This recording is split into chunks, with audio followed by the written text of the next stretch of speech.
My name is Nalini anak perempuan Bun. My metric number is H21A2259. I would like to discuss about the introduction of Malaysia legal system. Law is the set of regulation that a country accepts as directing the behavior of individuals, and that it has the power of imposed through a system of law. After that, the classification of law have three law like public law, individual and state, international law, and private law. Then the main sources of Malaysian law have three category like written law, unwritten law, and Islamic law. Written law is also referred as statute law like federal constitution, state constitution, legislation, and subsidiary legislation. Unwritten law refer to English law, judicial law, and customary law. Islamic law applicable to Muslim only, does not apply to non-Muslim. In Malaysia, the relationship between the federal government and state government is defined by the federal constitution. Malaysia follows a federal system of government, which means that powers are divided between the central or federal government and the state government. The Federal Constitution of Malaysia established the powers and responsibility each level of government. The federal government has authority over matters such as defense, foreign affairs, national security, and economic planning. On the other hand, state government has power over areas such as land administration, local government, Islamic affairs, which is in state where Islam is the official religion, and certain aspect of education and healthcare. The Federal Constitution also established various constitutional safeguards to maintain the federal state balance. These include provision for the appointment of state governors, the establishment of state legislative assemblies, and the allocation of financial resources between the federal and state governments. Additionally, the Constitution provides for a judiciary that has the power to interpret the Constitution and resolve disputes between the federal and state government. Assalamualaikum and hello. My name is Muhammad Akmal Afiq bin Muhammad Jazlan. My metric number has 21A2189. Now I will continue for legislation in Malaysia. The legislative is representative council that has the power to enact, amend, and ratify law in Malaysia. The legislative is divided into parliament, which is the federal legislative, and also the state legislative. It refers to law made by a body which has the power to make law. Parliament at federal level and state legislative and at state level. Law made in parliament are used in the parliament throughout Malaysia. Now we go through for among the role of federal law legislative. Among the role federal law legislative is to enact law that are enforced in Malaysia. It also pass federal law and make amendment to existing federal law.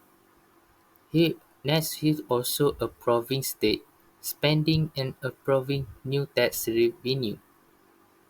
And last one, the role of federal legislative is become a forum for criticism and the focus of public opinion. This means that any issue related to Malaysia can be voiced, presented, and discussed in Parliament. while the state legislative assembly consists of the king become the state president and also district, which the king of head of states as a legal authority. Among the role of state legislative is terminate and dissolve the area, will also give consent to the state law that has been passed, and last one pass law and seek approval and consent from the king.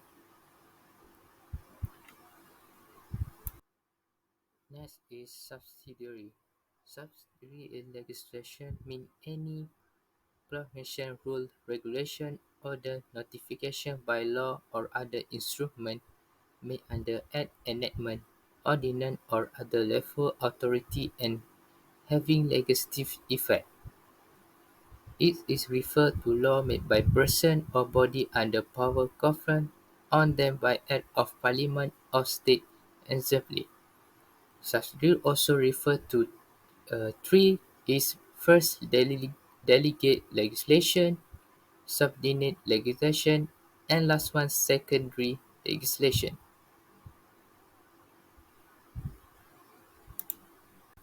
Delegate legislation. Delegate legislation have three types. The first is statutory instrument, second law, and three other in concern. Delegate legislation, the role is avoid of leading of the limited parliamentary timetable. Will also avoid Parliament having to spend a lot of the time on technical matters such as the clarification or specific part of the legislation. Also, delayed legislation can be amended or made without having to pass through Parliament. And the last one, delegate legislation, the role is allow law to be made by those who have the relevant expert knowledge,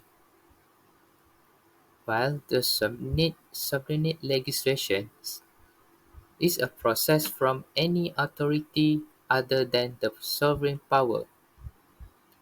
Its role is legislation that depends on the delegation of authority from other superior legislation, and his uh, specific the law in more detail and for everyday matter.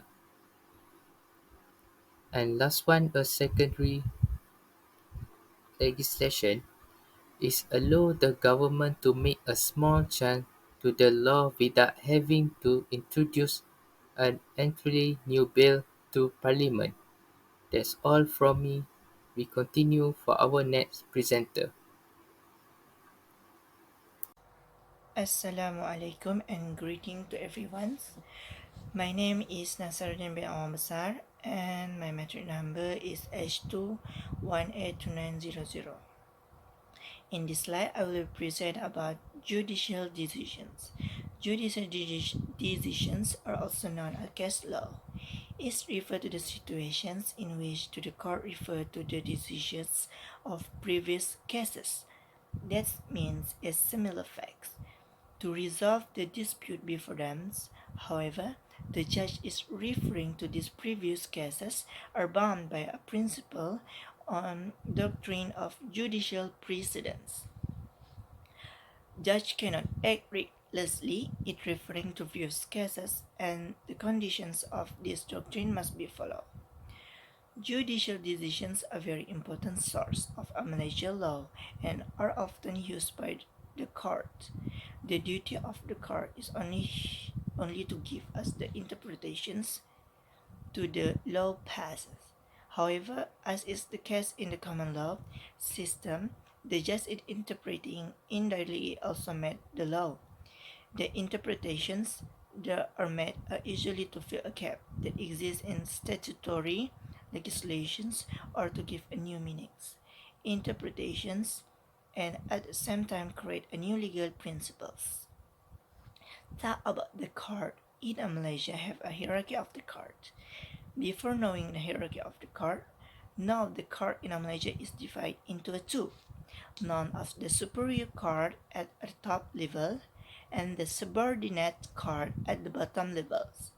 The superior court represents three courts that is federal court, is the highest judicial authorities. For a court of appeal is to hear and determine any appeal from the high court to related to a civil and criminals. And the third is high courts. It's the court to have original jurisdictions related to the civil and criminals. For a subordinate court is divided into two, known as magistrate court, is intended to simplify here all the criminal cases except for the case subject to the death penalty. While the second is session court. That court session is highest criminal court in district and the court of first instance for trying serious offenses. In addition, for the narrative court, it particularly only a Sabah, Sarawak is exercise jurisdictions over the matter affecting native custom, including the breach of the native custom, land matters, and where is there is no title issues. They also have other court aside among, which is a special court, Sharia court, and a Penghulu court. That's all from my presentations. I will hand over the another slide to other member. Thank you. Hi, my name is Nur Shahira Peter Alice Alayan alias. My metric number is H21A3007. I would like to present about common law.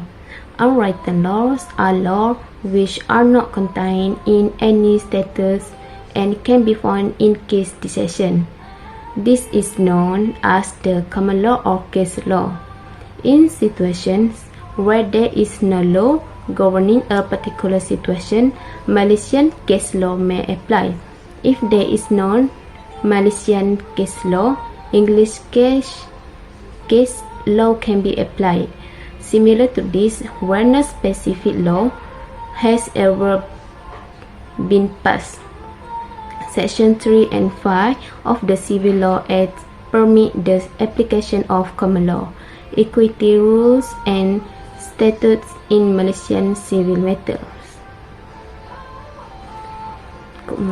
Assalamualaikum, my name is Muhammad Idris Haikal bin Muhammad Azam. My metric number H21A2229. Customary law. Duties or role of customary law in Malaysia. Number 1, guarantee peace, harmony, well-being, and safety in society. This is to form a close bond between members of the community. For example, practicing the concept of mutual cooperation as cooperation such as harvesting and celebrating an event such as wedding. The close bond is also depicted through the attitude of helping each other, agreeing and tolerating practice by the Minangkabau community in the Pelbagai custom. Therefore, can create peace, harmony, and security society. Number 2, control human behavior and strengthen brotherhood. With the existence of customary law in Malaysia, people will take care of each other behavior by always obeying and always being careful in whatever action is taken. Number 3, guarantee the position of the king and the magnifier. The law and custom found in society are used to protect and strengthen the position of the ruling class, namely king and dignitaries. This can be proven in the HKM. The Pahang law and the Johor law clearly show the privilege of the king and prohibition to the common people. For example, the ban of wearing yellow clothes, using local language, and so on. This is intended for the community to respect and flatter the king. The king position is reinforced with the concept of sovereignty and rebellion, so that the people cannot question it. Number 4, all members of the community must obey and practice custom. Anyone who violate custom and regulation will certain be punished. For example, someone who disobey the king order will be punished. This also cause a person to be down upon or ostracized in a society for not following the rules. Number five, use guideline to do something.